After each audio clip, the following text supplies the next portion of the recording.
बिस्मिल्लाहिर्रहमानिर्रहीम।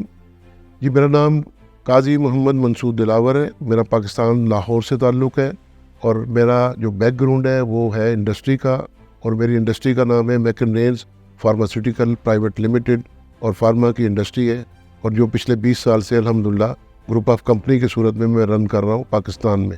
लेकिन मैं डिफरेंट कंट्रीज़ में गया, मैं टर्की भी गया, मैं लंदन भी गया, इवन देन मैं दुबई भी गया, लेकिन अल्टीमेटली अल्हम्दुलिल्लाह मैंने सऊदीया को सिलेक्ट किया। क्यों सिलेक्ट किया उसके बारे में मैं कुछ बताना चाह रहा हूँ कि सऊदीया में जो इस वक्त 2030 का विज़न जब मेरे सामने आया, उसमें पहली बात कि 2030 में ये सऊदीया का जो विज़न है वो इवन देन यूरोप से भी आगे जाना चाह रहे हैं अपने इंडस्ट्री में, अपनी इकानमी में, अपने बिज़नेस में, और ये इतना वार्मली वेलकम कर रहे हैं फॉरेन इन्वेस्टर को, और ख़ासकर वो जो पीछे टेक्नोक्रेट्स हैं, इवन देन ये इंडस्ट्रियलिस्ट हैं, उनके लिए तो ये बड़े कहते हैं ना, दोनों हाथ खोल के उनको वेलकम कर रहे हैं। और इस मुल्क में जो तरक्की की जो मैं समझता हूँ मेन बुनियाद होगी वो इंडस्ट्री होगी। जब इंडस्ट्री आएगी तो ये मज़ीद तरक्की करेगा। और इसके साथ साथ मैंने ये देखा कि दुबई में 2020 में एक एक्सपो हुआ था जो कि वर्ल्ड वाइड हुआ था, तो 2030 का इन्होंने अपना एक एक्सपो भी रखा, और उसमें उनका जो इस गवर्नमेंट का प्लान है, इसमें सऊदीया गवर्नमेंट का एक आगे का प्लान है वो यही है कि किसी भी सूरत में हम लोगों को यहाँ लाएं और उनको यहाँ के बारे में डिटेल बताएं। अच्छा, मैं इसके साथ साथ 2034 का इन्होंने फुटबॉल वर्ल्ड कप का भी अपने पास विन किया, और वो भी इंशाल्लाह यहाँ आ रहा है। तो मैं अगेन 2030 की बात करूँगा कि इसमें सबसे बड़ा एडवांटेज उन लोगों का है जो इस वक्त फॉरेन इन्वेस्टर आएगा और यहाँ पे आके अपने अपने अंदाज में यहाँ पे काम करेगा और अपनी फील्ड में काम करेगा।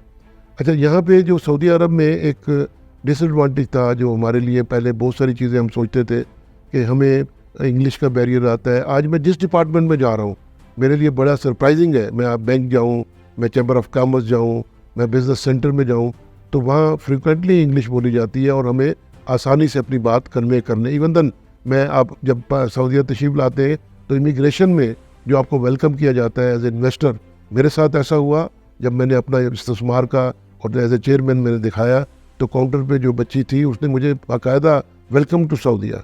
इवन देन जब कस्टम वाले मिले तो उन्होंने भी यही कहा। बाहर जो खड़े हुए इस्तकबाल कर रहे होते हैं लोग, उन्होंने भी वेलकम कहा। तो इसका मतलब ये है कि ऊपर से नीचे तक पूरी इकानमी को आगे लाने के लिए पूरे लोगों को ये ट्रेन कर रहे हैं, और नई जो कौम, नई पौध जो आ रही है, हमारे नए जो ट्रेन लोग आ रहे हैं वो इसमें मज़ीद पॉलिश हो रहे हैं, और लोगों को, आने वाले लोगों को ना ही सिर्फ वेलकम कर रहे हैं बल्कि अकोमोडेट कर रहे हैं, उनको फैसिलिटेट कर रहे हैं। अच्छा, उस फैसिलिटेशन में सबसे बड़ी बात क्या होती है कि जो हमारा सुना ये है कि जी हमारा स्लो काम होता है, सऊदीया में चले जाएं तो काम स्लो होता है। ऐसा नहीं है। मैं मिसाल हूँ कि मैं यहाँ आया हूँ, मैं 3 महीने में मेरी कंपनी ना सिर्फ रजिस्टर्ड हुई, अल्हम्दुलिल्लाह आज मैं अगला प्लान कर रहा हूँ अपनी इंडस्ट्री लगाने का। तो मैं अपने तमाम दोस्तों से गुजारिश करूँगा जो भी पाकिस्तानी है, जो पाकिस्तान में है, इवन देन दूसरे कंट्रीज़ में है, और इवन देन यहाँ सऊदीया में ऑलरेडी है, वो अपनी कंपनियों को यहाँ रजिस्टर कराएं, इस्तेमाल करवाएं, और फिर आगे आने वाले वक्त में बेनिफिट लें। 2025 के बारे में एक मेरे पास न्यूज़ आई थी जो मैंने उसको उर्दू में ट्रांसलेट किया, अरबी में थी, जिसके बारे में लिखा गया है कि 2025 में जो फॉरेन इन्वेस्टर होगा, जिसका इस्तेमाल होगा, वो इक्विवेलेंट टू लोकल कहलाएगा। मीन उसके तमाम तर बेनिफिट्स वो मिलेंगे जो लोकल को मिलते हैं, अपने बिज़नेस को मज़ीद आगे बढ़ाने के लिए, उसको तरक्की देने के लिए। बहुत शुक्रिया। सऊदीया आप तशरीफ़ लाएँ, आपको वेलकम किया जाएगा जिस तरह मुझे वेलकम किया।